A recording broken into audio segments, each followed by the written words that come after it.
Welcome back to Daytime, everybody. It's great to have you with us. We're online anytime at rogerstv.com to check our schedules. And on Tuesday's show, we'll be visited from our friends at Rogers Plus, and we always give away nice little gift cards from them too, so keep that in mind, and rogerstv.com. Lots of things happening in the month of May, including the fact that it is National Speech and Hearing Month. Here's Kerry Erle, everyone. And Kerry is the Executive Director of the London Speech and Language Centre. Welcome to the show. Thank you. Great to have you here, Kerry. Just tell us a bit about what you do first, and then we'll talk about the month itself. So tell me what you do. I'm a speech and language pathologist, and I'm the owner of London Speech and Language Centre. But I'm one of many speech language pathologists and audiologists in London and Ontario and Canada that do important work in identifying communication disorders early and intervening early to prevent long-term consequences. So that's the purpose of this month. Okay, let's talk about that. What happens when someone comes in to see you? How do they get in to see you, first off? There are services available in schools. There are treatment centers like Thames Valley Children's Centre. We're a private clinic, so we augment the services that are available in the public sector. People can look at their insurance benefits to access the money that they would need for private services, but there are publicly available services in the city.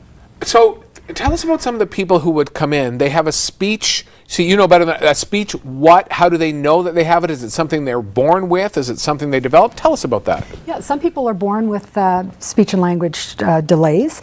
Other people acquire the disorder.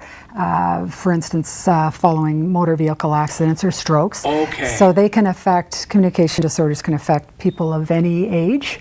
And some of the more common disorders are articulation disorders, which is the problem most people think about, difficulty pronouncing sounds and words. But it can also affect language skills, so oral communication and written communication. I know your previous guest was talking about getting ready for kindergarten, and I would say that communication is probably one of the most important skills for academic readiness and academic success.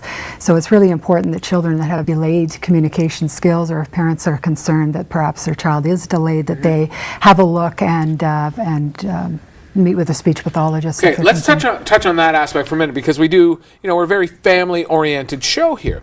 How, in your opinion, how would a parent know that maybe their youngster was having a bit of a problem? What are some of the signs? Usually parents are the first to recognize a problem. With a child, if they're not saying their first words by 1 year of age, we start to have a look. Usually children are putting two words together, mummy go or want cookie by age 2. And minimum expectations for age 3 is 3-word utterances. Children who are developing normally typically develop even more rapidly than that, but those would be minimum expectations.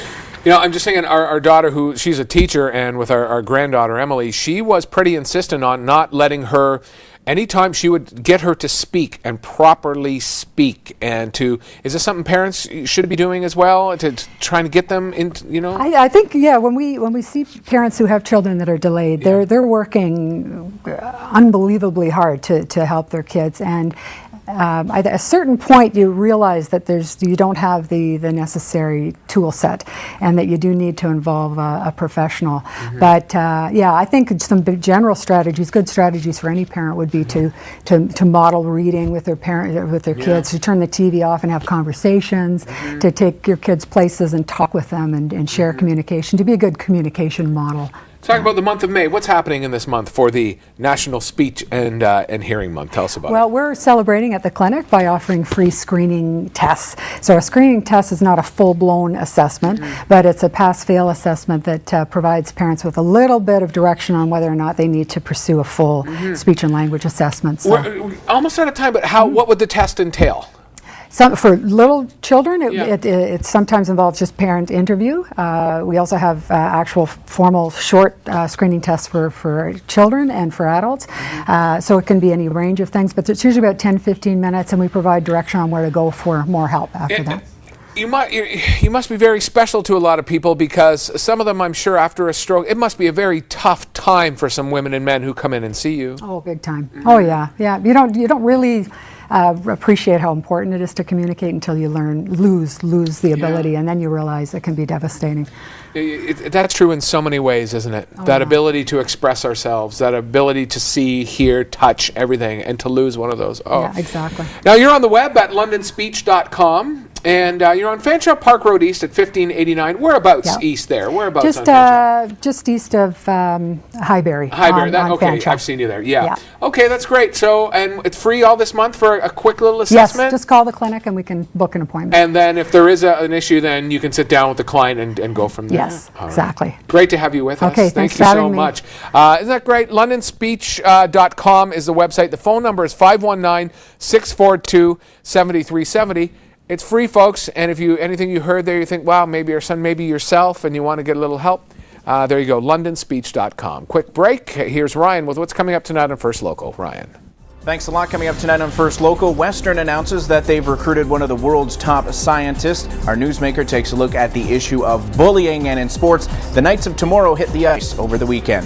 Those stories and more tonight on First Local, starting at 5 o'clock.